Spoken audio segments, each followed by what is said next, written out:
There was this terror. I was a young boy and I had night terrors. How old were you? I was before 8 years old. And the reason why I know before 8 years old is because I grew up Mormon and you get baptized when you're 8 years old. And I just remember being excited to be baptized because I was excited to wash away all these things that happened to me as a young boy.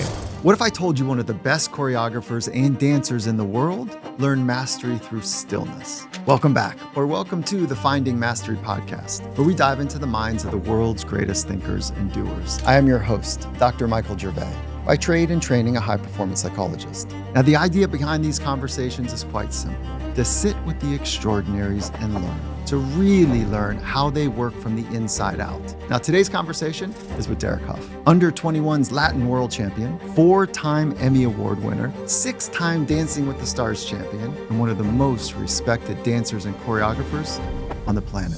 I think this feeling of always needing to achieve something, to be successful, to win, I equated all that with love.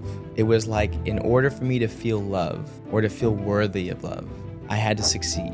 So I wanted to sit with Derek here, not just because of Derek's mastery of craft, which is undeniable in the world of dance, but for his commitment to mastery of self and how he expresses that through radical honesty. There's a moment in my life as an adult, I was experiencing some anger, and I didn't quite understand where it was coming from. Who I was as a person wasn't congruent with who I wanted to become and who I wanted to be.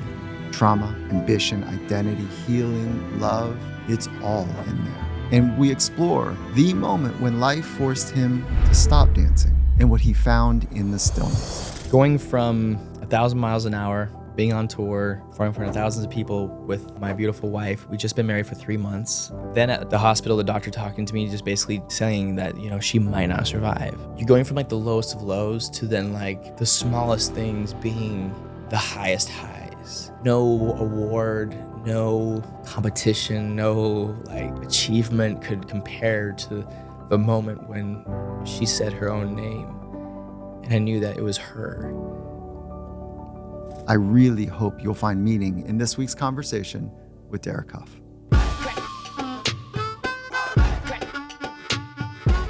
Derek, this is a real treat. And I'll tell you why. One, I've loved your body of work. And I've became familiar with it because my wife grew up as a dancer. Oh, amazing. Like when somebody is skilled at something, they see it differently. And so I'm watching you and she's like, oh, wait, but that and this. And so I got a kind of a tutorial of how special you are at what you do. Oh, thank you. And so this is a treat. Thank you, man. It's a pleasure to be here. I'm glad you said body of work and not I love your body. I thought this was going to be a different type of interview, but yeah. Just we turned quickly. Yeah. But kidding. You are fit. I will. No, but it's awesome that you were talking about your wife, being a dancer or having dance background as well, because I feel like once you've experienced dance, once you've danced, doesn't matter if you leave it, you haven't danced in years, there's something there. There's something that always stays with you. It's so special. I mean, she likes to. So I grew up surfing, and I'm on record saying it's the hardest sport in the world. And she's like, can I just tell you something? I'm not bad at, I can wake surf like all day, and I cannot surf for the life of me. And everybody makes fun of me. All my friends who surf, they're like, man, you are not good at surfing. That is funny because you're super athletic. Respect to you. Respect. No, but so I'll say something like that, and then she'll be like, you can't say that. You never danced, And so she's like, she thinks it's the hardest in the, whatever. So listen, it's being a dancer. I often say this as well, especially with people who say like, oh, I don't dance. I often say, well, when did you decide that? Because I feel like we all have dance in us. So if you look at like a toddler, right? Before they can walk or crawl, you put them on the ground, you put music on. What do? Right? They're kind of like bouncing around, they're bopping around. It's like in us, it's a desire to move. And if we look at tribes and history and culture, it was like two things that brought us together. It was food and it was dance. We mourned with dance. We celebrated with dance. We prayed with dance. It was the way we did things as community. And then as we got older and we kind of entered into civilization and things, and we started worrying about what people think and we started worrying about people judging us, we suddenly become more closed off. And then that's why people, drink so they can be like, yes, I feel connected. You know what I mean? I'm back to myself, and they can dance and give themselves permission to dance. So I dance for me is it's not just like an art form, or it's like a part of who we are, which how is, did you get exposed to it? Let's go back. Yeah. Let's go back early days, because I do want to open up your genius and really understand mastery of self and mastery of craft with you from your lenses. But let's go back to where it started. What is important for me to know to really understand you? Well, for me, the way I got into dance was I have 4 sisters, and I was the only boy. And I would sit in the parking lot while my sisters were in dance class, and my mom she just drag me in. She goes, "You're gonna go in there and dance. You're just sitting there doing nothing." And I was like, "No, no, What no, age? I don't want to go." I think it was about 9 or 10 years old. Yeah. But I did not want to go. I did not want to go. I was screaming, kicking, and be like, "No, dancing's for girls. This is dumb." And I walked in there and I was like, "Oh, there's girls in here. Oh, I quite like this." And I immediately gravitated towards it because of the music, first and foremost. You hear the music, the bass hitting your chest and just the rhythm. And then once you start moving your body to it, once your body experiences syncing up with a beat or a rhythm or music, something just happens. You're like, "Oh, I like that. What is that? That's an amazing feeling. How do I continue to feel that way? How do I recapture that?" And then you're constantly kind of like wanting to create that feeling. You had that at a young age? That was an early entry? So Early entry, and also, to be honest with you as well, the desire was also community. Because when I would go to school as a young boy, like many kids, I just didn't feel like I fit in. I was like, I didn't really have friends at school. I didn't have my little clique, or I definitely felt like an outsider always. I think even at a young age, I feel like I had to earn being a friend or earn something, and by doing something really great and doing something cool. So for instance, in like the schoolyard, I was last pick because I was a short kind of, scrawny little kid. And kickball was the one. Yeah. Did you play kickball? I didn't play. No, Yeah. it was football. It was football. And I was so scrawny. But what took me into dance was all of a sudden I felt like, one, I had a mentor and a coach and a teacher who was speaking to me not like a kid, but like kind of like an adult. He was just like,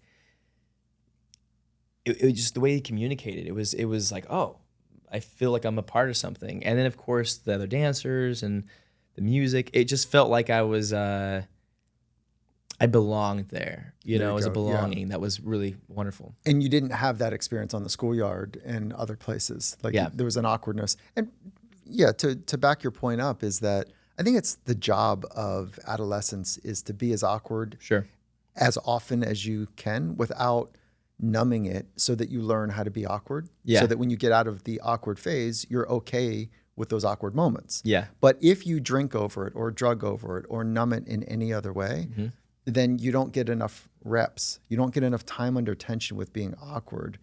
And then you go into adulthood needing something to deal with the awkwardness. And that spurs a ton of anxiousness. Oh, yeah. But I mean, just to add what you said there was going to Hollywood, parties or events for premieres or charity events or whatever it might be. Oh my gosh, especially the early days, had to have a drink, had to have something in my hand, had to like get that little bit of a buzz or something like that, so that way I could communicate and talk. Otherwise, it was like, this is incredibly awkward. Yeah, it's a really dangerous kind of slide path. Keep staying here because at the young age, I do want to understand how you work through this, because the way you work through that likely is how you work through hard times now. Sure. And I want to see if there's something there for you. So is there one or two really difficult or life-shifting experiences that you had when you were younger that we can pull to the surface to open up and examine? I mean, to be honest with you, one is a feeling of being unsafe. At quite a young age, my neighbors were, where I grew up. Bullying is not even a real word. They tormented my family in so many ways. I mean, Wait, the whole family? Yeah, not just me. Like, they would do things to my sisters as well. For example? Rip, earrings out of their ears. Even to this day, my sister has two, split earlobes, jump in front of cars, do just crazy things. They tied me up by my ankles, hung me up in a tree, upside down, left me there for a while, and then would spit on me and then put a gun to my head to just let me feel like how it feels, the weight of it, the coldness of the metal. Hog tie me, put me in a field, leave me there for a while. So there was this terror. And I was a young boy and I had night terrors. How old are we again? I was before 8 years old. That was before. Before 8 years old. And the reason why I know before 8 years old is because I grew up Mormon, and you get baptized when you're 8 years old. And I just remember being excited to be baptized because I was excited to wash away all these things that happened to me as a young boy. So there was, and I had night terrors. I was terrified at night. I would want to go to my friend's house and sleep over or something like that. And then the second that it would get dark, I would be like, I need to go back home. I was a scared kid, which is ironic because then at 12 years old, I ended up moving from Utah all the way to London by myself, moved in with my coaches. So from being this sort of terrified, scared little kid who couldn't stay over at the neighbors across the street, at 12 years old, I ended up moving across the world, this is crazy. So two parts. I wanted to understand that gap. I didn't understand how you went from Utah to London and kind of almost started your adult life at age 12. It feels like your professional life. I pin that for a moment. How much, I just want to honor what you went through is heavy. That is life-changing type of experience for people. I don't feel in this moment a response to that early trauma. I don't feel it. Sure. But I am curious how much of that, as you were sharing it and talking about it, how much of that are you still carrying? Like how heavy is those bags? It's interesting you mentioned that too, because I remember I was talking about this. I was in therapy and I was talking about this exact thing and I was talking about just like this. And they're like, hold on, dude. I was like, let's talk about what that was big time. Yeah. That's not just like a little 100%. thing. That's serious stuff. And of course, I'm kind of like, oh, they must be like going through stuff themselves. And I always sort of like, well, they must be going through something in order to do that. Like power over others is weakness in disguise, right? And so they must be. I'm trying to have empathy for them. And as an adult or as a kid? As an adult, and he's like, they're like, hey, that's admirable. I appreciate that, but also it's okay to be like really mad about that, and on behalf of that young boy, to really feel that for him. 100, yeah. And I was like, I don't know, anger isn't really my thing. Like I find it really weak, and I just don't. That's not like my thing. And there's that good expression that's like, whatever you resist, persist. And boy, have I been resisting like anger for a long time, because whenever I see people get angry, I'm like, I don't like that. It's weak. I don't like that emotion. They've lost control. They've lost control. They're not in it. They don't have a better option. There's a moment in my life as an adult where I kind of I was experiencing some anger, and I didn't quite understand where it was coming from. I didn't understand, like, why am I getting frustrated? Why am I getting, why do I have this thing in me? And I would hate that about myself. And then once I sort of had a moment where I just consciously and purposefully got angry for that young boy. For little Derek. For him. Did you have a nickname? No. Well, I mean, my dance teacher called me Heavy D because I was so small. Heavy D was Heavy D was my nickname because I was so small. But it was liberating. It was really liberating because one, I feel like I was honoring him, me, but I was also experiencing the full spectrum of emotion, because I kind of like, as if it was a pendulum, if this side of it, like anger or negative emotions or whatever it might be, I was only allowing it to swing this far, but that only allows me to swing this far too, in a joy and happiness. So I'm kind of living in this like kind of everything's okay, instead of like I'm experiencing like full, anger. I'm not living there. I'm not staying there, but I'm feeling it, and then I can swing back over here. The full spectrum, the full swing and pendulum of emotion. And it was really amazing. And actually, fun little story, actually. This is a fun one. Jennifer Gray, one of my partners in Dancing with the Stars, she absolutely blindsided me. She goes, hey, we're going to this chiropractor tonight. And I was like, okay, cool. I love chiropractic work and I love all that stuff. So we go to this house. I'm like, this is a house? Okay, that's normal. We start going back to the side of the alleyway and it's like dark. And I'm like, okay, this is getting weird. We go into this like shed.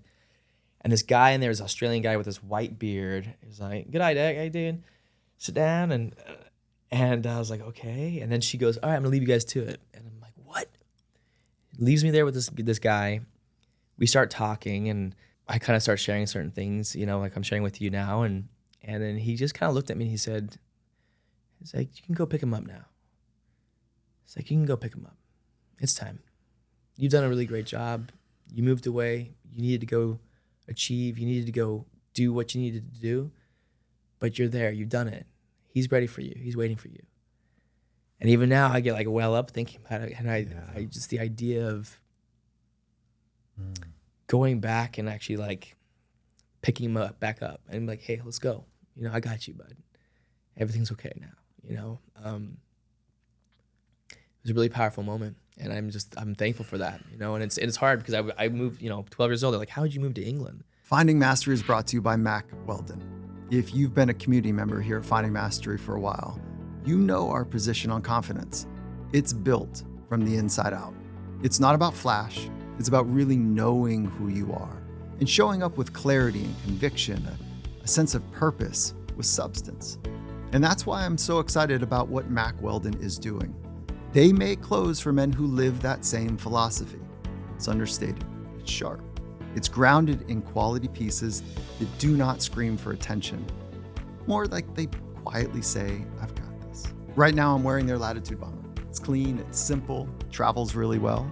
And whether I'm heading to work with an organization or just grabbing dinner, it's great. And their silver and denim jeans, it's an elevated fit, it's got great fabric, and somehow they feel broken in from day one. They did a really nice job with them. And what stands out most to me is their mindset. Mac Weldon believes, quote, knowing is more important than showing. And that really resonates here with what we're doing at Finding Mastery, working from the inside out. And if that aligns with how you want to move through the world, I'd encourage you to go check them out. Head to macweldon.com and use the code FINDINGMASTERY for 20% off your first order of $100 or more. Again, use the code FINDINGMASTERY at macweldon.com for 20% off your first order of $100 or more. Obviously, you're full with emotion. Yeah. Are you trying to manage the emotion, or are you letting it flow? How are you working in this moment? I think I feel it. I think I feel the emotion, and I feel the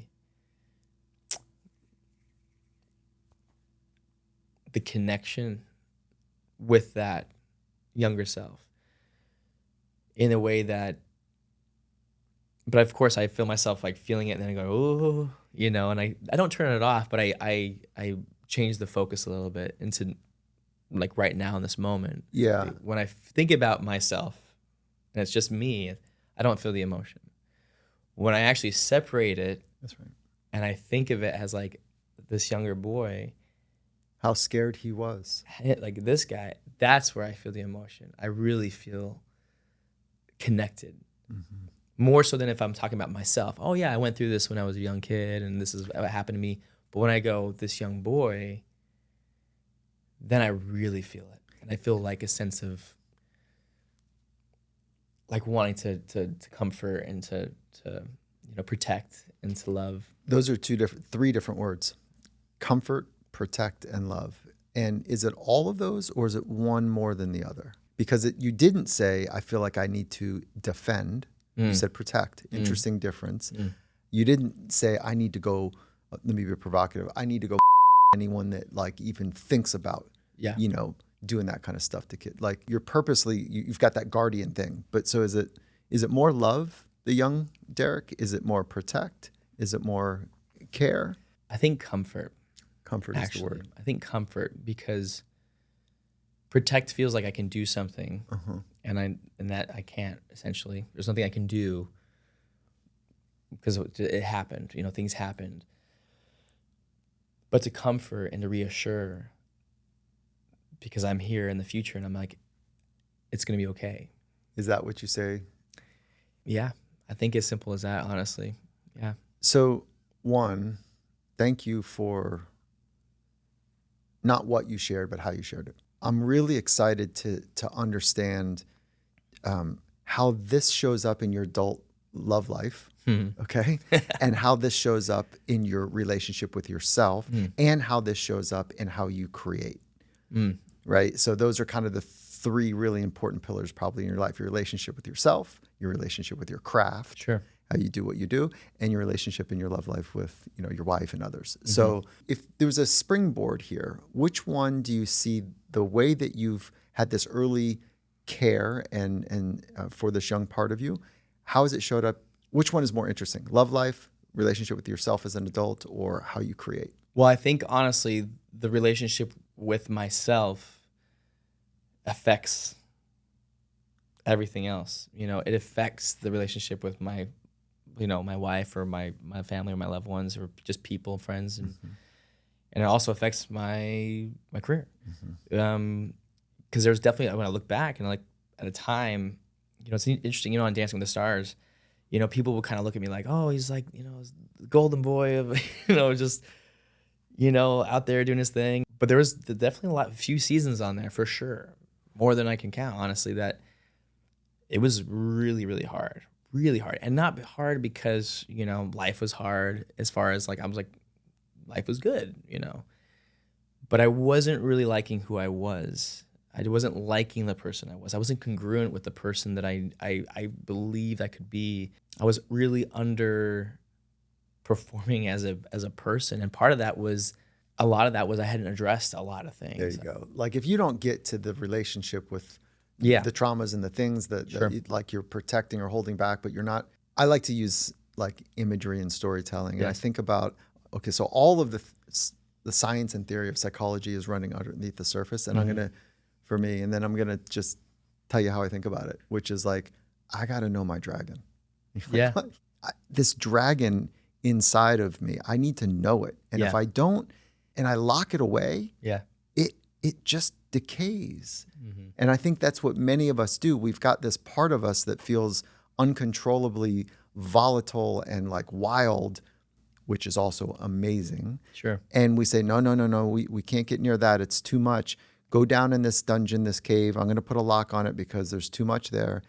And now the dragon's in this little dungeon kind of caved area for whatever amount of time. And then we need it all of a sudden one day to like the strength of the dragon to come out, but it does no understanding, no relationship with us. It's fire breathing everywhere, tail whipping. And we're out of control with, say, anger maybe. Sure. But to have a relationship, you need to go like really examine the parts of yourself that are down in the dark. Yeah. And you did that. And there's a liberation, that comes from it. And by the way, when I say liberation, to not sugarcoat that, it certainly isn't, it gets worse.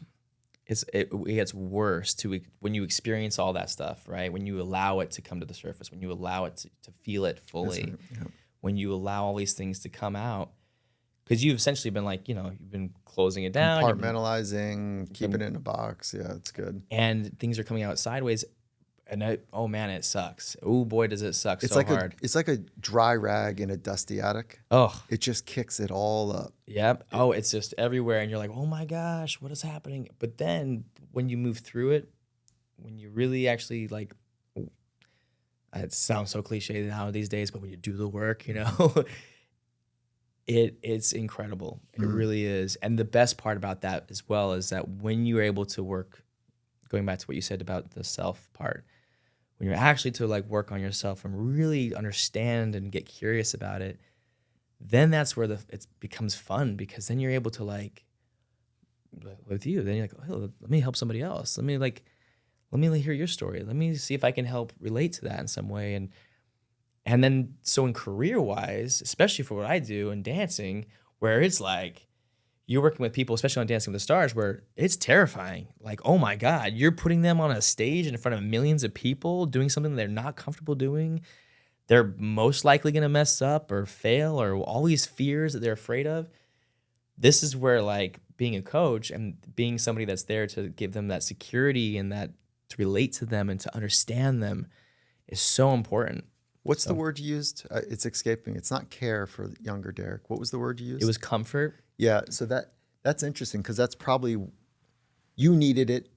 That's the kind of thing in you, and you're probably doing it extraordinarily well for your partners that are terrified. Right. Like right. think about all of that compassion Sure. that you have and understand. Yeah. For younger Derek, and now expressing that. What a gift to give to the scared whoever that okay. So go to the London bit. Sure. So you say 12 years old, I'm kind of done with this Utah life and with my family. And did you have a mom and dad Yeah. intact? Yeah. Mom and dad, no, they were actually, it was interesting. So they were going through a divorce right in that time. So that divorce kind of, in a way, left an opening to allow me to go to England. As one would say. Yeah. No. Well, wait. At meaning, 12, I didn't know what was happening at 12. And you're like, I'm going to London. No, well, I mean, what happened was, the coaches came to my studio in Utah. They're named Corky and Shirley Ballas, and they were like world Legends. champions, amazing. And how did they find this little shop in Utah? That's a good question. I'm not exactly sure. I think it was just a studio that was starting to, like, BYU, Brigham Young University. They have a ballroom dance program. They've had it for many, many years. So this is a little bit of a circuit. And somehow they saw you at 12. Yeah. I was in their class, and they always described me as being sort of like the eager beaver. I was like, up front asking the questions and answering the questions, and I was in the adult class. Like, I wanted to, like... Oh, so you had a spark at a young age. Yeah. Man. Yeah. I was once I was hooked on it, I wanted to become great at it. And I also knew that when they came, I felt like there was a shift, that I was getting some different type of information I've never got before. They spoke the language. It was just like, whoa. And after even just like a few hours of working with them, I just felt like instantly better. So for folks that don't know, I mean, this is like, I don't know, the Michael Jordan coming into town. Absolutely. Right. And so for ballroom, be specific. And so would you say that, this is a little provocative, but are they masters of craft, or are they extraordinarily high performers? I would honestly say masters of craft, because, and for different reasons too. Their dynamic is very interesting. Their story as a whole, that's a whole other episode. Trust me. Shirley Ballas was a world champion at age 19 years old. She's extraordinary. Even to this day, she's in her mid-60s, and she can hang. She can dance. So she's got foundation. She's phenomenal. Yeah. She's phenomenal. She's always had that, like, understanding, but also the ability to actually show it and to dance it and to demonstrate it, which a lot of teachers aren't able to do. Wait, do those three parts: an understanding, ability, and then expression. Yes. Okay. All of those things she can do, because oftentimes, teachers have a lot of wisdom, they have a lot of, knowledge, but they can't necessarily demonstrate. She had the ability to demonstrate, to show you as well. His journey was extraordinary, because when they met, he was a beginner, and she was a world champion, and he was a beginner. So when they got together, it was this, he experienced the long road to get to where he needed to get, and people saying that he wasn't good, and that what is she doing dancing with this beginner when you're a world champion? And it was this crazy dynamic. Oh, as a partner even. As a partner. And so it took her 12 years to get back to being first again, because she changed her partner, because they fell in love and they became dance partners. Oh, so a first principle for her was to do it with the people that you love over the people that will help you win. So their dynamic as champions and as a couple he's from Texas, she's English. Like, it was just this, like, exotic, like, in Utah, like, whoa, like, this is insane. And long story short, they were like, they just saw potential in me. They had a young son, Mark Ballas, and he was the only child. And they were just kind of like, why don't you come live with us for a couple months, and we'll train you. We see a lot of potential in you, and you're friends with Mark. And at that time, my parents home was just a little bit, like, uncertain. There was no foundation there. Everything was a bit floaty, and I didn't know what was going on. And so my parents were gracious enough, and I'm saying that, I really mean that. The grace that they had to allow me as a young boy to move away, to have an amazing experience. I mean, it really changed my life. It really did. And the reason why I say grace too is, as an adult, I look at my mom, and the mornings that she would wake up crying, missing us. You just changed as you went into this part of the story. I think because I didn't think of it when I was a young kid. I was like, I'm doing my thing. I'm in England. I'm training. I'm becoming the best. They're saying, come home. It's time to come home now. And I'm like, no. I'm, like, living my life, and I'm winning competitions. I'm going for the world championship in 2 years. I'm on this. I can't come home, and they were like, okay, you know. But as an adult, learning more and be more curious about what they were emotionally experiencing was devastating. It was really devastating. You know, they sacrificed a lot. That is a lot. Sacrificed a lot. There's a risk in there too. Like, how did they know you were safe? Well, I mean, we would check in, of course, you know, and communicate and talk and of course, and then they would see the results. They would see like, okay, they're doing what they're meant to do, that they're thriving over there. But that's even seeing our success and seeing us thrive and doing what we're doing, they're missing out on being part of it. Yeah. And parents to us, you know, and at that time you don't see that, right? You just think about yourself. You're just like, oh, I'm doing what I need to do, you know. But as an adult, you're like, wow, thank you. So you mentioned twice, it's beautiful, like the acknowledgement of your mom's sacrifice. Yeah. I think it was more your mom than your dad is what I felt in here. But yeah. You mentioned twice, like this is the part of the story where you had a vision and you were attacking it. You were lining up your thoughts, your words, your actions. I think those are the most powerful people. They can line up their thoughts, words, and actions, even in rugged, scary, whatever environments. They have the mental skills and the physical and technical skills to do that. And then, but earlier in our conversation, you said, no, I was at my lowest point when I had an idea of who I wanted to be and I couldn't be it. So do you work from like a vision, if you will, of who you want to become? Or is it more like a clarity of who I am at my best and it's already in me? Is it something out there to go get, version X, or is it something inside of you to open up and express? It's definitely the latter. It's already inside you. Yeah, everything you need is within you right now, you know, essentially. It's a first principle that I live by, really, which is everything you need is already within you. Yes. So it's born out of Carl Rogers, right? Rogerian therapy, which is like an unconditional positive regard for you. It's already in you. It's all there. It's already there. And which is ironic because I think this feeling of always needing to achieve something, to be successful, to win, I equated all that with love. It was like, in order for me to feel love or to feel worthy of love, I had to succeed. I had to achieve. I had to win something. And only then would I be good enough to receive love, or people would like me or love me. Did you know it at the time, or is this now looking back like, whoa, I was screwed up? Oh no, this is looking back for sure. So because at the time you didn't know it. No, and not for a long time, because I won the world championships. I was, you know, the youth champion. I won all these competitions, and then I went into Dancing with the Stars. Now I'm in a whole other type of competition, right? I won that show more than anybody had won it 3 times at that time. I've exceeded. How old were you? I don't know, 26 or something like that. World champion, I think, is like that 18, 19. 18, 19. Yeah. Mm-hmm. So just like your mentor, cracked it at like a really young age. So 12 to 18 was kind of, you were on it. Oh, it was relentless. Yeah, relentless. And you were good. Yeah, the structure there was, that's the key word there. It was structure. Like, I mean, it was like, we had an absolute, how many hours a day? Insane regimen. I mean, a typical day is, you know, wake up at 7, get the 7:56 train, Thames Link across the Thames, change, get the tube, go to Barbican, walk 20 minutes, get to school. So it took about an hour 15 to get to school. And then you're in school from 9 a.m. till 6 o'clock at night. Normal school or dance school? It's like a theater arts school. Okay. So it was academics in the morning and then vocation during the afternoon. And then that finishes, then you do the hour 15 back home, train, so 2 different trains. 8:30.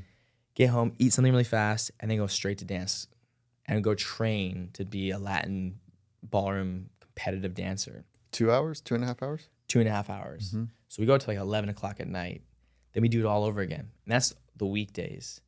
Then Saturday comes, and Saturday is lessons start at 10 a.m. You have lessons all day, private lessons to work on the craft of Latin and ballroom dancing.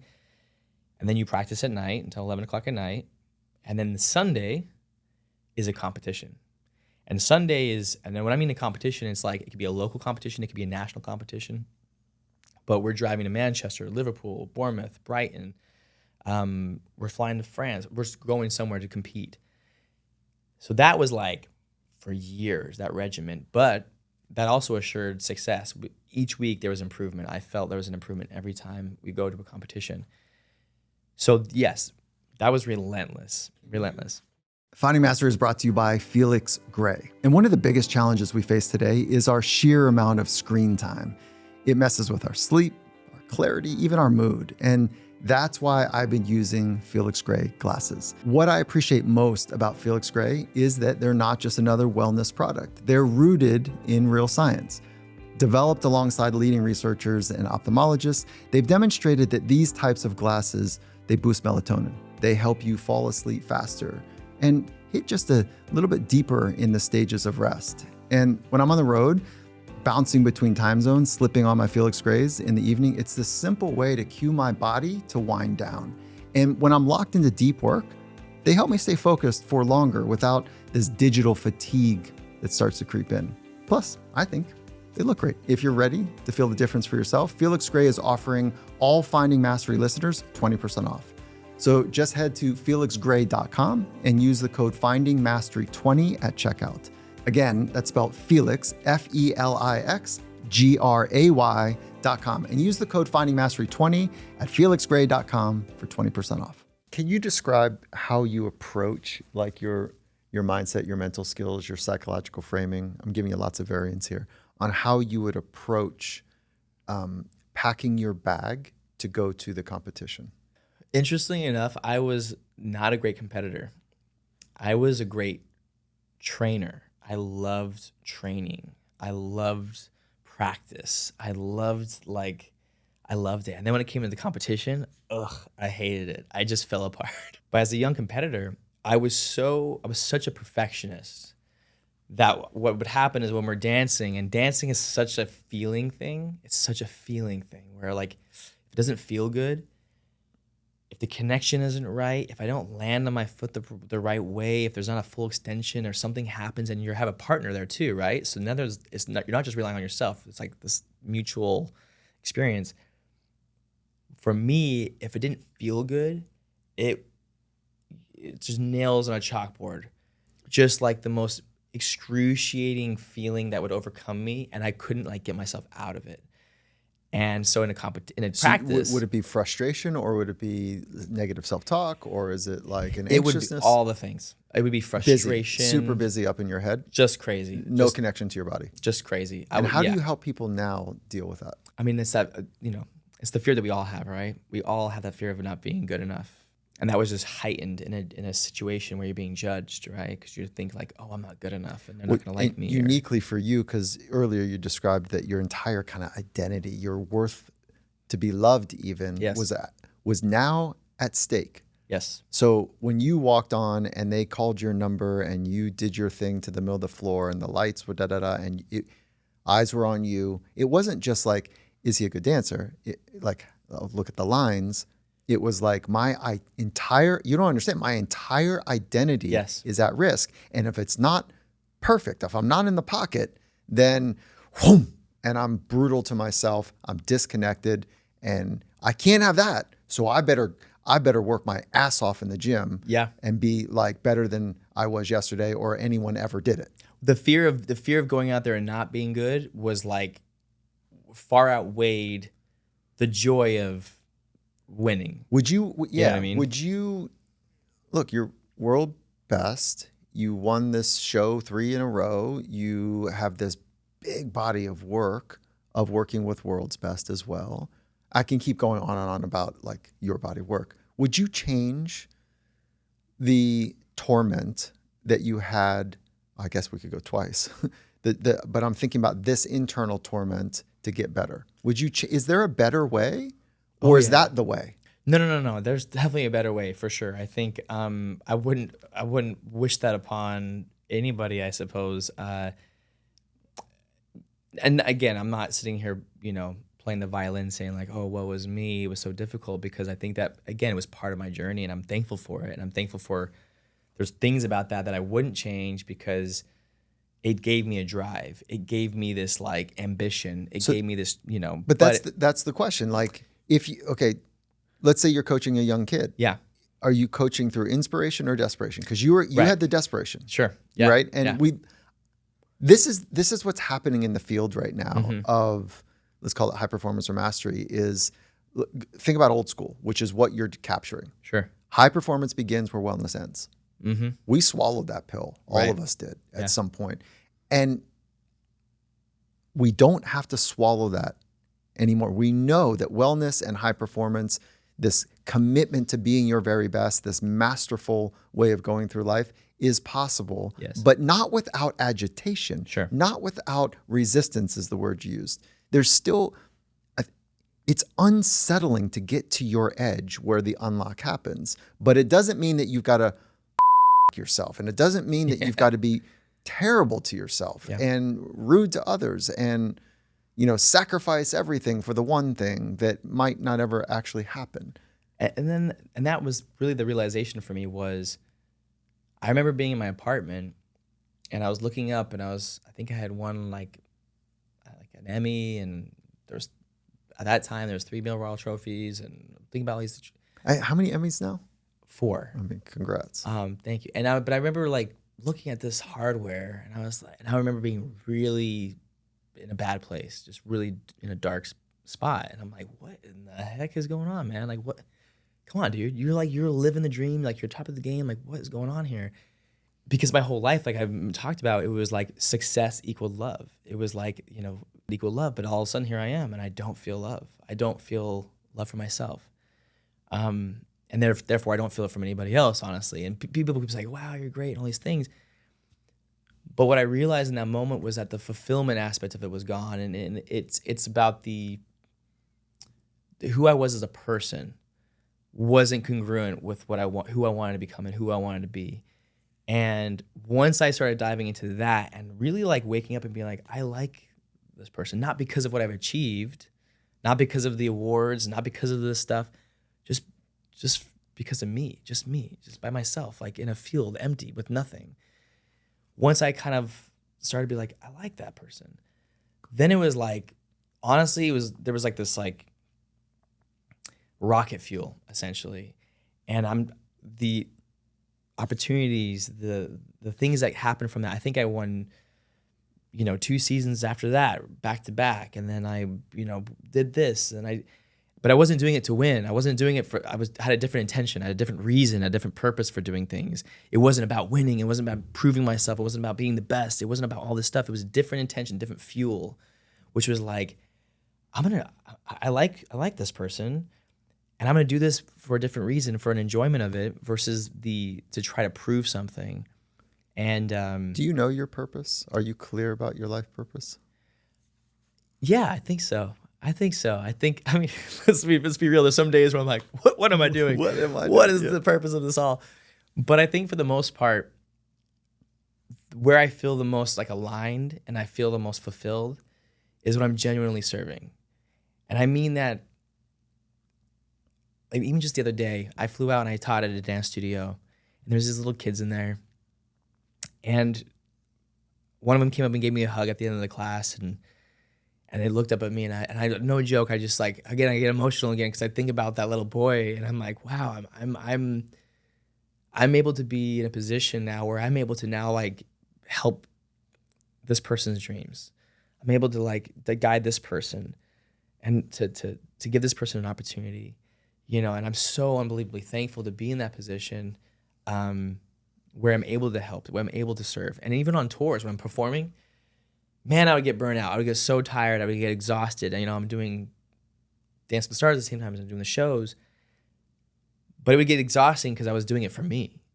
But once I went to go out there and I'm like, I'm here to freaking serve this audience. I'm here to give them something. I want to give, like, it gave me this like endless well of energy that I can wake up every day. And even if I'm a little tired, the second I see their faces, it's just like, whew, it's amazing. It's amazing. But it's, again, it's one of the great insights. It's not about being loved. It's having people to love. Yeah. Yeah. And if you get the order of that wrong, the other way, it's about being loved, not having people to love. quickly you see just how of a hungry ghost that is. Like you can never feed, or satiate that thing. But if you have someone to love, Yeah. and it doesn't need to, that doesn't mean like a wife or a partner. Sure. That's just, you can love Mother Teresa was never married. Yeah. A pretty epic woman. So, okay. So shifting slightly here. Yeah. This is awesome. What is your craft? What's my craft? I don't know, because I wouldn't just specify and go into dance. I think that's right for you. I wouldn't just go into, I feel like it's obviously created. I have it in my little bio thing, but created to create. I love creation. And by the way, that can mean doing yard work. I love gardening because I love to create. I love to nurture. I love seeing transformation. I love that. That just gets me amped when I see something transform or somebody transform. If I'm teaching them dance, do you see them not be able to do something and then all of a sudden they can do something? Like that transition is like, it's so exciting. Okay, this is cool because like your vehicle is through dance. Correct. It's the laboratory. Yes. It's like, but it sounds like your purpose is to serve, to kind of, pour into other people. And then your craft is to help unlock something in others. It could be the audience that's like inspired or feeling something, or like they're crying just watching a beautiful piece, or it's your partner that you're coaching, and helping them do something that you have this idea of is possible, but with just kind of massaging and getting into the right whatever to unlock it. So you and I have some mutual friends, which is always fun. So I called them to ask for some questions. Oh no, okay. Okay. Who is it? Okay, so the first one is Misty Copeland. Oh, Misty. I love Misty. Yeah. So Misty recognizes one of the greats in ballet, on point. Yes, she is. And she's amazing. And so she has a question for you about creating. So it's fun that you went the creative way. Okay. So full question or text back to me was, he actually created a piece on me some years ago. I believe it was his first time choreographing for ballerina and specifically in pointe shoes. So I'd love to know, this is Misty speaking, in his creative process, is he shaping the work around who's in front of him and their capabilities, or is he more about challenging the dancer to step into his vision? Before you answer, this question has been a theme throughout everything we've talked about. Your vision of what could be, and then your creative process to help unlock something in the other. So again, let me. Question is right on point for this. No pun intended there. Is he shaping the work around who's in front of him and their capabilities, or is it more about challenging the dancer to step into his vision? It depends. It depends, honestly, who I'm working with. Meaning, for instance, well, first of all, Misty Copeland, I mean, working with her was like it was just like having just a bouquet of flowers, just like, you're like, oh my gosh, it's endless what I could do with her, right? Because I'm just like, do you like, oh yeah, do that, that's great. Do that. And you didn't do 2, do 4, great, fantastic. Like, it was so wonderful to work with her because her facility was so broad, and she also has that discipline, where she's like, if I say try something, she goes, okay, like she's ready to go. There's no sort of like question. She's gonna push me as a choreographer. You know what I'm saying? The best pull us. Yes, and that's where I'm like, oh, you can do more than I'm saying do this, but you can do more than that, or you can go further with that. So you're calibrating against what the capability is, but do you have a vision of what you'd like this bouquet to look like? Yes, there's always a vision there. For me, it's a feeling though. It's a feeling. There's vision there without a doubt, where I'm like, I can kind of see it. But my main, test is this in me. It's the feeling I get when I see something, and I just know that's not right. It's like a little. It settles. It opens. It's something here where when I watch it, it's a process. Because I might have like an initial vision of what I want musically, the dynamics, the costumes, the colors, the lighting, all that. Yes, I need that sort of vision as like a sort of a director's mind. Then as a choreographer, it's feeling. It's like, try this. No, that's not right. Do this, move that way. But how do you get the feeling when you're seeing Misty kind of do her thing? Like, Yeah. how does her shape give you a feeling? I don't know. It's something that's hard to pinpoint when I'm in the process of doing something or creating. But to go back to what her question real fast was, do I try to push the dancer into my vision, or do I create with the person in front of me? It's that one, to be honest with you. It's co-create. Yeah. I co-create. And I've always been like that. Even on Dancing with the Stars, a lot of dancers will come in with routines pre-choreographed, and they'll come and teach it. I got this routine. Here we go. I'm going to show you the routine. I never came in prepared. I heard that from our producer who also worked on your show. I never came in prepared, which, by the way, was miserable. For whom? For me and for them, I'm sure, because it was frustrating because I would constantly change things. And they were like, well, which one is it, Derek? I felt like having that ability to sort of create on the spot and create with the person in front of me, to create where they were at their level, and then to exceed it as well. But I felt like I was able to get the best out of them. Do you err more on support or challenge? What do you mean by the support? Like, meaning... Okay, I'm going to try something. Let's try something together. I think you can do this, and I just want to check it out, and like, let's feel our way through this a little bit. Yeah. Or is it like, wait, hold on. I know you've got more extension in your hip. Right. Right. Like, come on, like, pull that out a little further. I'll say this, depending on who I'm working with, because I think that... What did you do with Misty? With Misty? Oh, anything. I was like, oh yeah, add another one of those turns in there for sure. Do that. Oh my gosh, do this. Like, it was more on the support, like the collaboration versus like, Misty, there's more in you. Like, take it a little further. She did not. She certainly is a person that doesn't need that. If I were to say, hey, try this, do this, she would do it. Honestly, that would only come from her being like, I don't really want to do that, or it doesn't feel good. That never happened. She was like, okay, let's do this. Let's go. Versus like if somebody says, I can't do that, and I'm like, no, you can do that. I know you can do that. But then it's up to me to get them to do that to show them the steps, and not just showing them, but to get them to believe they can do it, and to show them the process. How do you do that? How do you help somebody believe that they can? One is to know who they are, right? What's their background? What do they feel comfortable in, in their life? What's something that feels like they can understand? And I talk in those terms. So for instance, like if I'm talking to, an actor, right? Or I'm working with an actor on Dancing with the Stars. Like, I can't do that. I'm like, okay, all right, well, hold on. Now, but if you could, how would you do it? You know what I mean? like, what do you mean? But I would use sort of an anecdote or something that they can relate to. And you're a surfer, right? So if I'm talking to you and we're doing a dance, I'm like, okay, well, listen, it's like when you push off the surfboard, you have to press off equal balance. Otherwise, if you do one side too much, you're going to flip over the side, right? And you go, oh, yeah, I understand that. Okay, when you push off that, what muscles are being activated?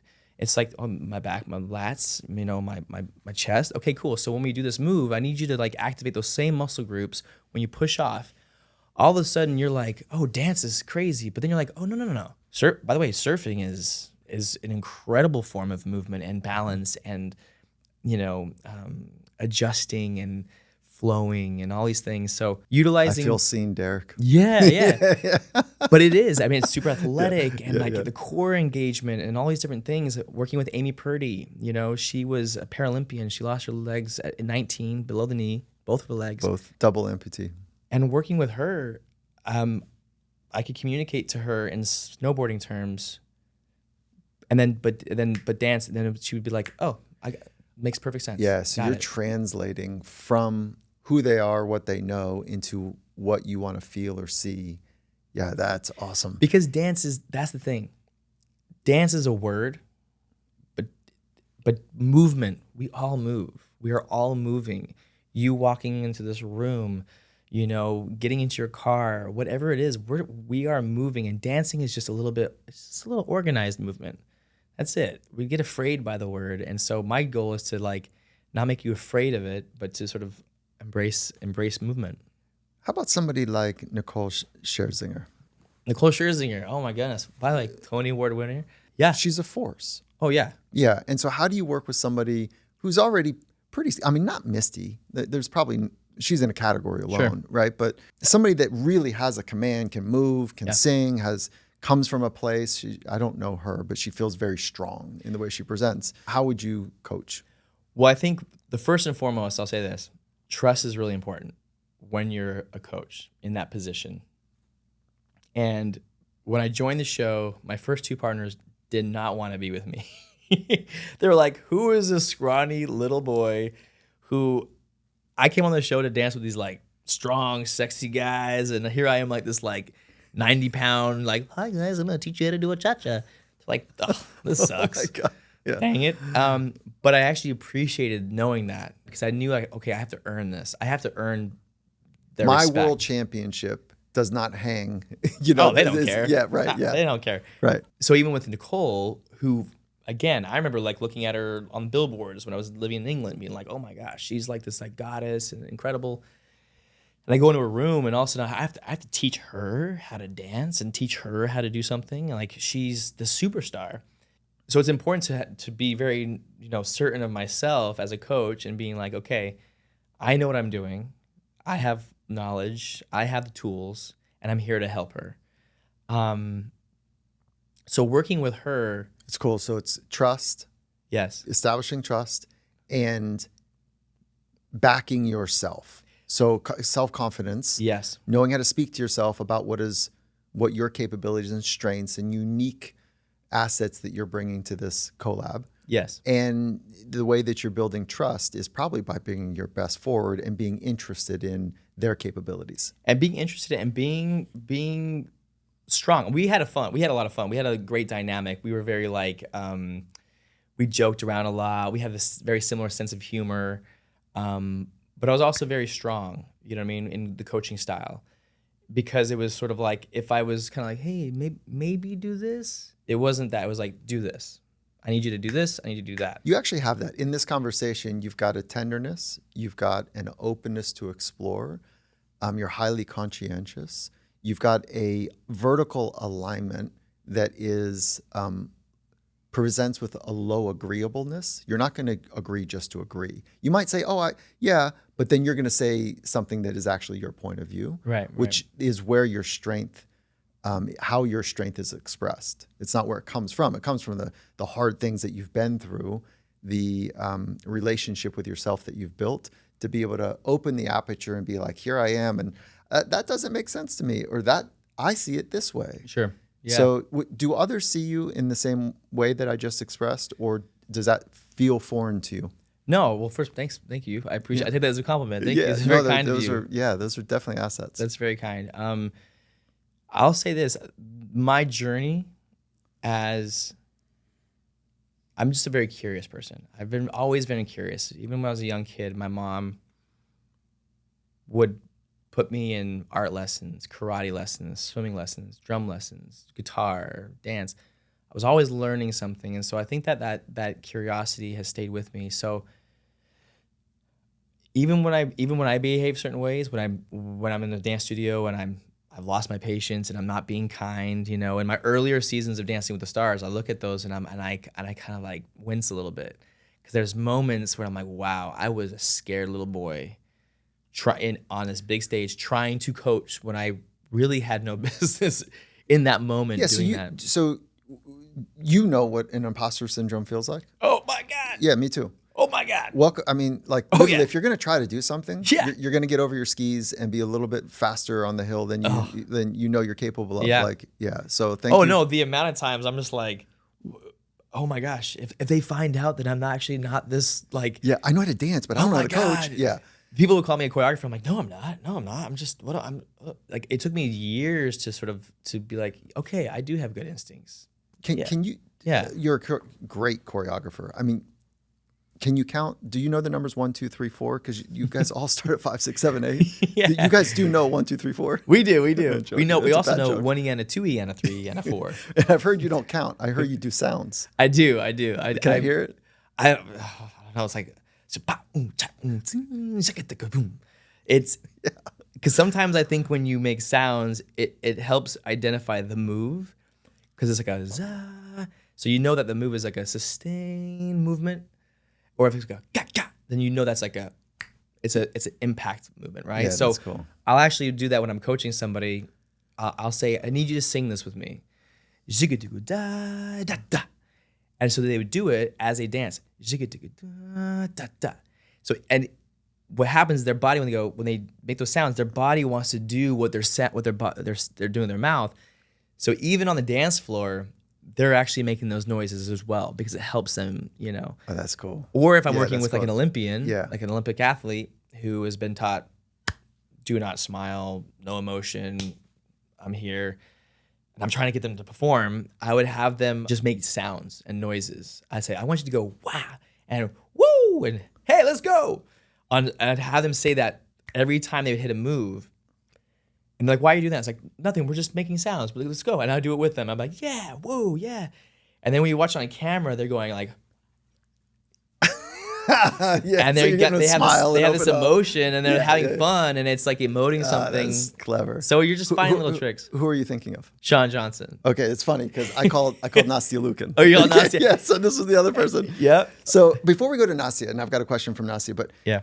what did you learn? I'm going to put you on the spot here a little bit. Like, what did you learn from Misty? One thing I learned with Misty is it doesn't matter how good you are, what you've achieved, how far you've come. When you're in that studio, like you're there to work. You're there to work.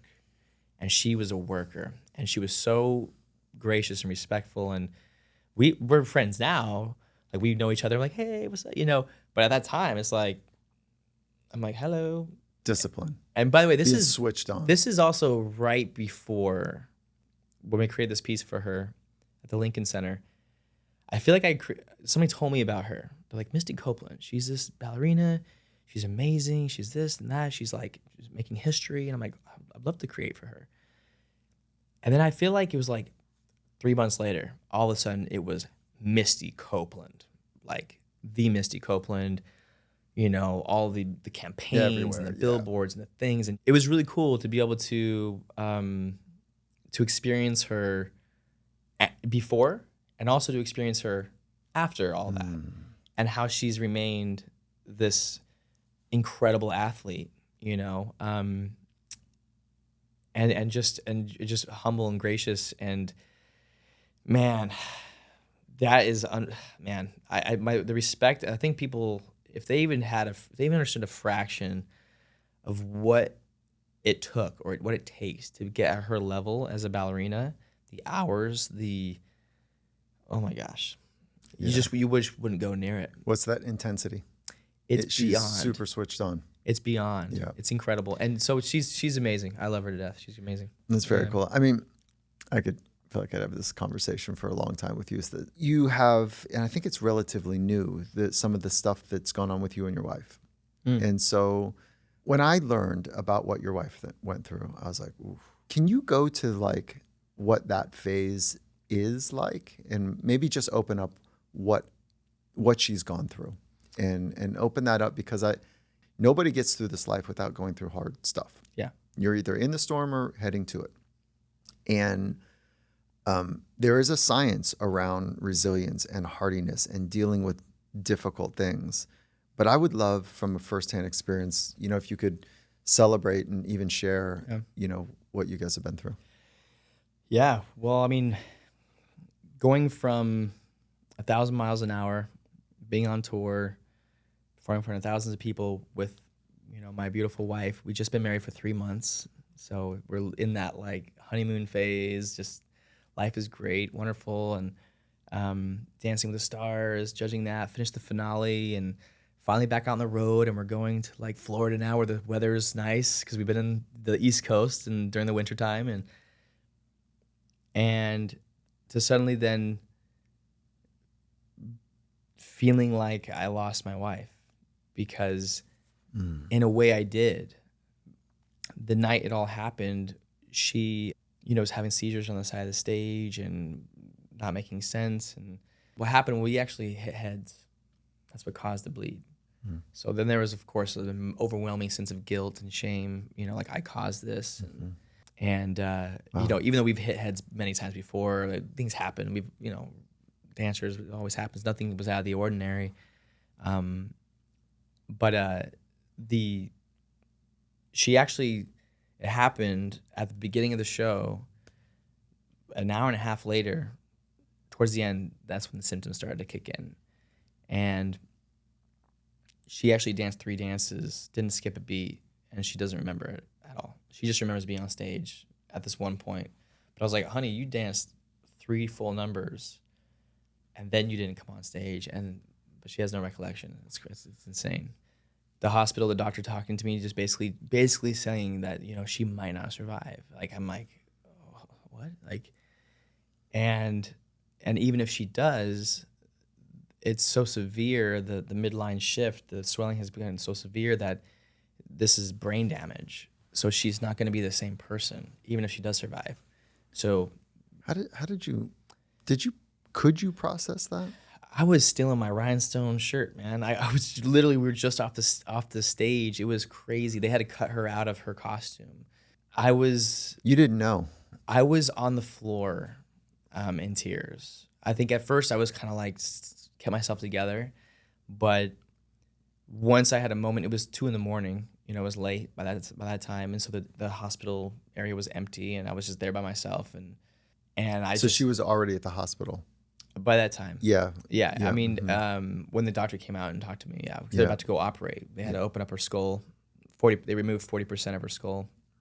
And I was they were basically like, you need to go back. You need to go home and rest. You're in this for a long haul, And that's when I realized, I was like, oh, life is never gonna be the same. And in that moment, I experienced loss, one way or the other, whether or not she passed away, or if I've lost a person I know. She's gonna be a different person. So there was loss, and that was excruciating. But without going into too much detail about everything that happened, fortunately, she opened her eyes and she was her. And that was a victory. And so all of a sudden there's like these, like, you're going from like the lowest of lows to then like the smallest things being the highest highs. So you could experience this insane amount of joy. And what I mean by joy, I mean like, no award, no competition, no like achievement could compare to the moment when she said her own name and I knew that it was her. That was like, wow, like that's just the best feeling in the world. And then it was like, are these tears of joy you're in right now? just like so thankful, so much gratitude. And yeah. the moment when she stood up for the first time to go to the bathroom, like it was like joy, just like victory, joy, like, oh my gosh, this is incredible. The moment that she started laughing because her face was swelled up where she looked like the guy from Goonies, and she's laughing about it. And I'm just like, that amount of joy that we experienced. That's why we always talked about like the biggest highs and the biggest lows, because of course it's a low, but my God, did we experience these moments of grace and victory and joy. And then it was difficult too, because then it's like, okay, now can she do what she did before? Can she get back to that place? And, we've been on this crazy journey. But I've always been so impressed with her because she never really shed a tear. She did eventually.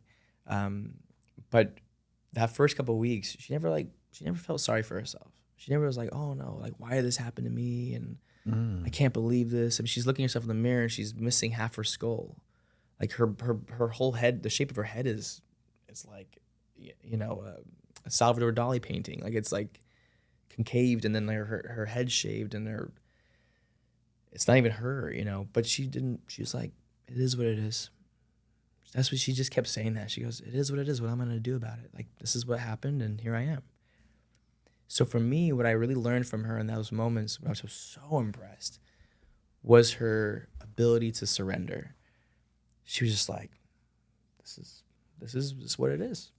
Well, I can't do anything about it. And that's just like, the only thing I can do is try to do what I can do. Do what I can do. And that's, what am I going to focus on? Am I going to focus on, oh, I can't do this. Oh, I look like this. Am I going to focus on these things? Or am I going to focus on the nurse smiling at me? Am I going to focus on watching Home Alone 45 times on repeat on the TV that they have in there?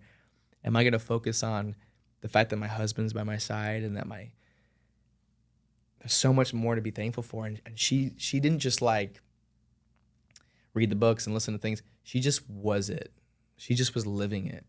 I'm the type of person where I'm like, let me go listen to something and then like get myself into state, or like, let me go like read something and then I can get myself there. And she was just living it. And I was so impressed. People were like, thank you so much. You're amazing for being there for her. And I'm like, me being there for her? I was like, she was there for us. She was there for us. Because Wow. when we walk out of that room, we were a mess. But every time we walked in there, she would just kind of smile. And she would just give us so much strength. God, I wish I pray that in my hardest moments, I have the capabilities that you just expressed about your wife. Yeah. She's impressive. I'm impressed. I'm just like, I'm in awe of her. And yeah, and we're beyond thankful because, we also understand we were in the ICU and we saw a lot of people coming in and out. Yeah, right. And, weren't fortunate. Mm-hmm. And the brain is so wild. It's really unbelievable. Yeah. And it's unbelievable too. And by the way, going back to dance,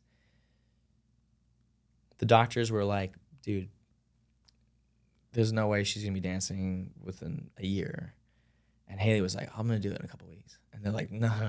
Like, sit down, But her recovery was so impressive and the doctors were so in awe and so shocked. And I really believe that the athleticism in her dancing was a big factor in that. Yeah, I would completely co-sign that. Yeah. And thank you for sharing. It's like one of the hardest moments you probably ever been through. And to celebrate her ability to be there for you and you to be there for her. And underneath the surface, you are eloquently describing the 3 C's as it comes to the research around hardiness and resilience. And according to research, that people are resilient, those that are the most resilient, they focus on controlling what they can control. Mm. And it sounds like it was Haley being the best Haley she can be. Yeah. Like, it is what it is. And I'm not going to go back. I'm going to just keep doing the way I do my life, which is I'm going to try to be my best. Control the things that are in your control. Yeah. Like, really commit to staying in the fight, Yeah. and not like pulling out of it, woe is me, whatever. So a full commitment when it's hard. And then seeing this thing as a challenge more so than even a setback. It's like, okay, what's the challenge in here? What do I need to learn? I'm going to figure it out. So it sounds like she did all 3 of those, organically. Yeah. And that again, that was what's so impressive about it. Because she just was, I would come in like, okay, babe, this is what we're going to do. And she goes, I know. Yeah, I got you. I got it. Yeah, I got this. Like I would come in with game plans and stuff. She's like, yeah, I got it. Yeah, it was well pretty done. Very cool. impressive. Yeah. I just want to say thank you for how you brought yourself forward in this conversation. There's a clarity and a spark. There's a knowing that you come from that only comes from deep work. And so it's cool. It's recognized. And that deep work is on your craft and on yourself. And I 100% see the genius of creativity that others, Nastia, we didn't get to Nastia, like her question is really about like, how do you get through the judgment piece? But I do think we've answered it. What, can I share one thing about Nastia real fast? Yeah. Just that is my favorite moment. And this wasn't on camera, but it's a moment that I love sharing about her. Nastia Lukin is one of my favorite like all-time moments, actually. Nastia, for those that don't know, gold medalist, 2008 Beijing Games, 5-time medalist, Olympic medalist, shifted the paradigm of sport because her body type was different than So her and Misty have kind of this similar type of narrative about, who they are and what they've done. So anyways, Nastia is an Olympic legend. Yeah, Nastia Lukin. And I asked her, I sat there and I said, because here's the truth was that she I remember the media saying like, oh, she had this like resting RBF or something like that, where she had this like focus face, or she had this like look on her or whatever it was, and she's like, that's just my focus face, and I was just trying to like get to know her a little bit more on a deeper level, halfway through the season. I was trying to like unlock something. I was trying to unlock a performance aspect of her, and I just asked her. I said, hey, is your name Nastia? And she goes, no, no, no, no, no. And she goes, my name is actually Anastasia. And I was like, oh, Anastasia. That's so soft, so much softer. I was like, well, when did Nastia come into this? And she goes, when I started gymnastics. I was like, well, how old was that? And she goes, well, I was about 6 years old. And I was like, oh. I was like, well, let's talk about Anastasia. Let's talk about before you did gymnastics. Let's talk about before you were 6. And let's talk about Anastasia. And I'm not even kidding you, man. It was the craziest thing I've ever seen. Her whole like face just went, it like softened and it changed. She just like morphed before my eyes into Anastasia. And I was like, whoa. I feel like you're different. You are different instantly. And she goes, wow, I never really thought about that girl. Kind of like what we did before. Totally. And from that moment on, I only call her Anastasia. I say, hey, Anastasia, let's go over here. Anastasia, let's go over here. Anastasia. And so she would come over and she just had this like joy and then this softness to her. And because Nastia was the competitor, she was like I gotta get this shit done, Gnarly, yeah. And Anastasia was this little girl that like wanted to dance and wanted to perform. And there was such an amazing shift in her. And for me, it was just one of those cool moments where just acknowledging and diving a little bit deeper into somebody's history and then to literally witness her morph into a different human being before my eyes was like the wildest thing. I was honestly like, where are the cameras? I was like, you guys missed the best, this most incredible thing ever. But we shared a really special bond, in that moment. And well done. It was pretty cool. It was pretty cool. I love that story because again, it goes into the psychology, the emotion, and not just the mechanics of dance. There's so much more to it, and performance in any walk of life, So as you're describing that, I'm like, it must be amazing and terrifying to be coached by you. And I say that with the highest regard. Amazing because you're really trying to understand how to co-create something, and you also understand that to do that beautiful bouquet thing that we were talking about earlier, to create that thing is going to need some stretching.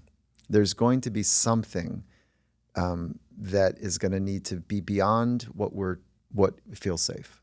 Yeah. And I feel like because you care about the relationship and you're really invested in helping unlock that, being in service, that you would create the right condition for people to take that step into the messy unknown and to do it publicly and to do it first privately with you and then publicly in front of others. And even me thinking about being coached by you, I can feel my heart rate elevate because I think you've got a unique skill in doing that. So bravo. Really cool. Thank you, man. Wait, before we go, Ovation. Yeah. Tell me about Ovation. We were talking about serving, about coaching, teaching. Ovation is a convention competition that my sister and I have created where it's just that, we want to create an event and where you can come and compete at a high level in any different type of genre of dance, whether it be like Latin and ballroom, jazz, contemporary, hip hop, where you can like learn from incredible coaches. And I don't really do these, you know what I mean? But this one I'm very excited about because we want to make this at such a high level and truly an experience. And of course the competition as well. And it's going to be 7 events.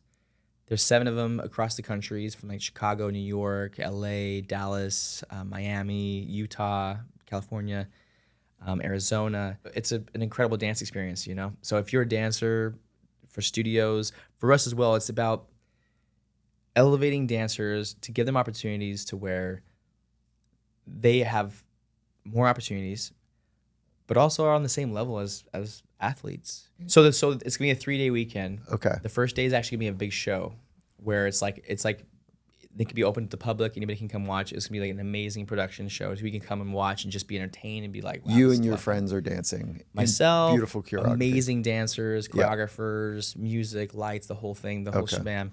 And then the next day is gonna be, lessons from the best coaches in the country. What makes this one special is that this is a sort of a hybrid where you can take, like a dance studio can take their like contemporary jazz piece that they take to all the other conventions and competitions. They can compete that at Ovation. But what we also have is the ballroom world. Because the ballroom and Latin world is its own thing, and then the convention space is its own thing too. So are you pulling those two together? We're literally bringing those two together. Yeah, guys. So Ovation, I see what. This is great. This is like literally the O. Yeah, right. The O and the so two good. halves. So that's what we're doing. We're bringing those two together, and it's this hybrid experience where you can kind of pick your own, experience essentially. But yeah, we're bringing them together because the thing what's amazing too is the ballroom and Latin world has gotten so much bigger, and it's grown in the popularity and also. I think social media has helped. Absolutely. Because they're phenomenal movers. And honestly, Dancing with the Stars, it's the largest dance show in the world. Yeah, you guys were the first mover. Yeah, I mean 46 countries. Amazing. And it's extraordinary. So Ovation is going to be it's a new adventure, and our plan is to do 7 this year. December is Chicago, and then 2026 May, like January, February, March. May is sort of like the window of the other dates. Where do you want us to follow? Is it you on social? Is it .com? OvationDanceTour.com is where you can get all the information about it. And of course some Ovation Dance, on Instagram. But yeah, man, it's exciting. We have plans to go international. We got to find a way to dovetail, to help them kind of invest in the mental skills, like a crash course on mental skills for these competitors. Where yes. Because you could do a lot of real, advancement in somebody's ability to express with just unlocking how to be calm, just how to speak to themselves. My man. My man. No, I don't know why I said it like that. My man. That's honestly is exactly what we want to do. Yeah. Because again, there's been the classes, the competition, but listen, I got burnt out. When I was like 15, 16 years old, I was like, ugh, I'm done. Mm-hmm. I can't do this anymore. I'm tapped out. I'm done with dance. Yep. And you see that a lot. You see a lot of young dancers burning out really young because it's just a lot. And it's about chasing the external, and that's very dangerous because you're not in control of it. Look, one of the simple little practices I do with professional athletes and even like my son and when I'm helping out his team is it's a simple little practice that maybe you can pass this forward is before every practice, 1 to 3 goals that are 100% under your control. Mm-hmm. Whether it's an NFL athlete about to, on Sunday, playing in front of whatever millions, hey man, what are your 3 goals? Oh, my 3, bang, bang, bang. And they're all 100% under that person's control. Mm-hmm. So it puts the athlete, the mover, back in a position of power. Yes. And so it's the simplest little thing. But those, it's not winning. But the simple things are the things that are needed because they're you can apply them. Right. And there's not like a big drag on something like that. No, you're like, oh gosh, I have to do this thing. It's like, oh no, this is I can do this. Wait, hold on. What are you in control of? What is the kind of where are you pointing? What does success look like? Is like what those 3 goals stand for. Yeah. So Derek, I just have to say, this has been a real treat, a joy. Thank you so much for how you share and what you've shared. I hope that it's been equally as rewarding as you. And I do hope that we celebrate your genius because I feel like that's part of my role here. Wow. And so I hope it's come forward for you in just the right way that I'm feeling it. I'm just really grateful to be able to meet you this way. Thank you so much, man. The pleasure's been all mine. Thank you. Next time on Finding Mastery, we're joined by clinical psychologist and narcissism expert, Dr. Ramani Devasala. In this conversation, she and Dr. Gervais unpack how to spot narcissistic traits, protect your peace, and answer the big questions. Can someone with narcissistic tendencies ever change? And if you're in a relationship with a narcissist, should you stay or should you leave? Join us on Wednesday, July 30th, 9 a.m. Pacific for this revelatory conversation.